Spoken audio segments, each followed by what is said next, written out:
Donc là, on est dans la partie présentation devant le jury. On est d'accord? Tu vois où je suis. Et donc, tu parles de ça. C'est cette partie-là.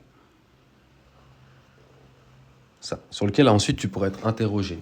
Oui, le calcul pour trouver les pourcentages. Ok, super. On le relit vite fait ensemble. Grâce à la loi des grands nombres, elle a estimé que les fréquences observées fournissent une approximation fiable de la probabilité réelle de réussite à chaque étape.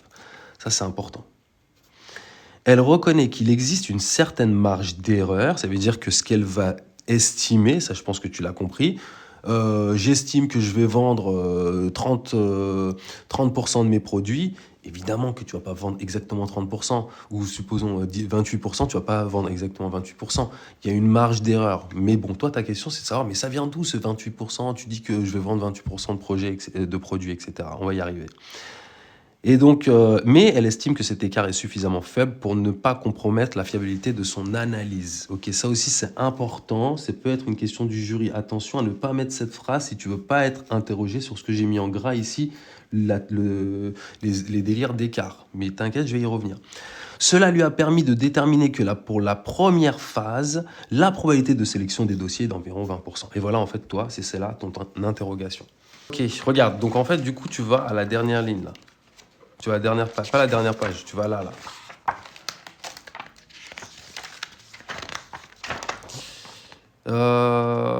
Ouais, tu vas ici dans l'exercice central, ok? Et regarde la question. Rappelez la loi de grand nombre. Hop, hop.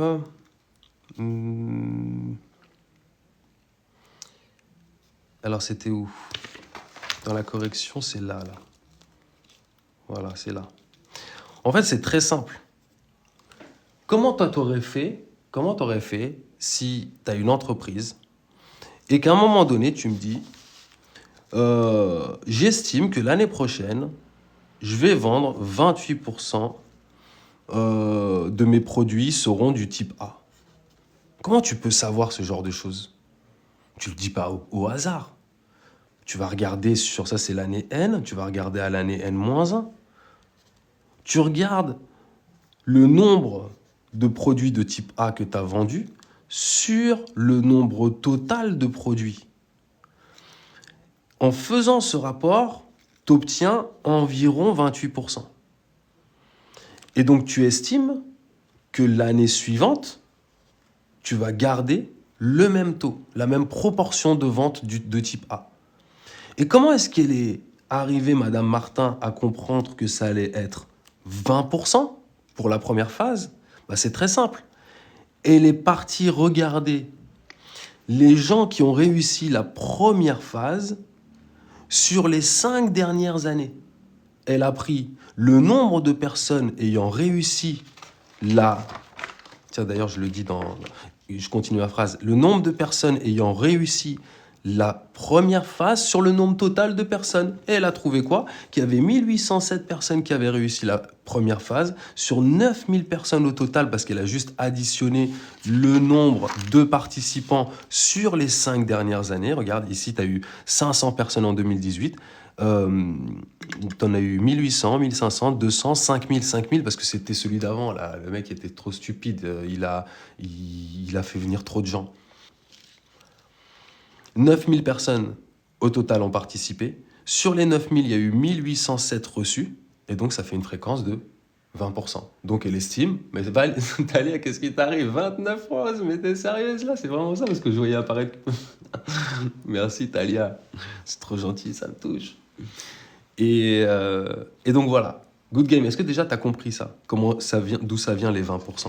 Tu sais que c'est écrit aussi dans la page, dans la question partie, dans les questions du jury. Si. Ouais, voilà, ici. Pouvez-vous nous expliquer l'utilisation des probabilités 20%, 40%, 10%? L'utilisation des probabilités 20%, 40%, 10% pour les différentes phases du recrutement des joueurs est basée sur l'analyse des performances passées des joueurs lors des processus de sélection antérieurs. Elle est partie regarder dans le passé ce qui s'est passé. Pour la première phase, qui est l'analyse préliminaire des performances, Madame Martin a calculé la fréquence suivante. Le nombre total de joueurs retenus lors de l'analyse préliminaire, nous on a vu qu'il y en avait, je ne sais plus, je crois 1900, sur le nombre total de joueurs analysés, on a vu que c'était 9000. Bah, elle trouve 1%. Et elle fait la même chose pour les autres phases. Mais ça veut dire un truc super simple. La loi des grands nombres te dit que la fréquence s'approche de la vraie probabilité si tu as beaucoup d'essais. Plus tu as des essais, plus tu effectues une expérience aléatoire, plus quand tu vas faire ton rapport du succès sur l'échec, par exemple, et ben prenons un exemple de pile ou face. Si tu lances 10 fois une pièce de monnaie, tu tombes 8 fois sur face et 2 fois sur pile, tu vas conclure quoi? Que la probabilité de tomber sur pile avec un lancier de pièce de monnaie est de 80%, alors que la pièce n'est pas truquée? Bah non. Parce qu'en fait, c'est forcément, tu fais une erreur. Parce qu'en fait, comme tu as fait ton analyse que sur 10 lancers, ta conclusion ne peut pas être vraie, puisque la loi des grands nombres ne te le garantit pas. La loi des grands nombres te dit, si tu veux t'approcher de la vraie probabilité, eh ben lance une infinité de fois, quoi?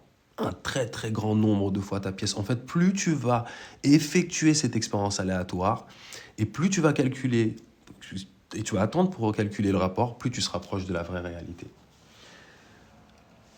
Non, il n'y a pas le calcul, c'est fait exprès. Talia, merci pour les roses. Salut Audrey, comment ça va? Talia, vas-y, du coup, faut que tu fasses des lives là. Comme ça, tu vas voir, je vais t'envoyer plein de cadeaux aussi. Toi, tu dis juste ça. En fait, regarde comment ça va se passer. En disant ça, plus ça, il n'y a pas de calcul, il n'y a pas besoin de calcul. Il n'y a pas besoin de calcul, parce qu'en réalité, c'est compréhensible. C'est fait exprès pour que un des membres du jury te dise explique-moi d'où ça vient, là, tes nombres, 20%, 40%, 10%. Ok, super, tu vas prendre 3 minutes pour leur répondre. Il va bien falloir se préparer, tu expliques pendant le temps qu'il faut, 1 minute, 2 minutes, 3 minutes, mais du coup, c'est tout bénef pour toi. Si tu dis, tu comprends l'histoire? C'est fait exprès. La présentation, si tu l'as fait telle quelle, ils vont te poser les questions peut-être sur cet endroit-là. Pareil ici aussi, ils peuvent te poser les questions puisque tu n'as pas détaillé les calculs. Ou si tu parles d'écart, ils vont te poser la question ici. Ils peuvent aussi te poser une question que j'ai faite en vidéo. Je ne sais pas si vous l'avez reçue. Si vous ne l'avez pas reçue, vous m'envoyez un message comme ça, je vous l'envoie. Ils vont te dire pourquoi vous avez choisi 99,9%. Pourquoi vous n'avez pas choisi un autre nombre, etc.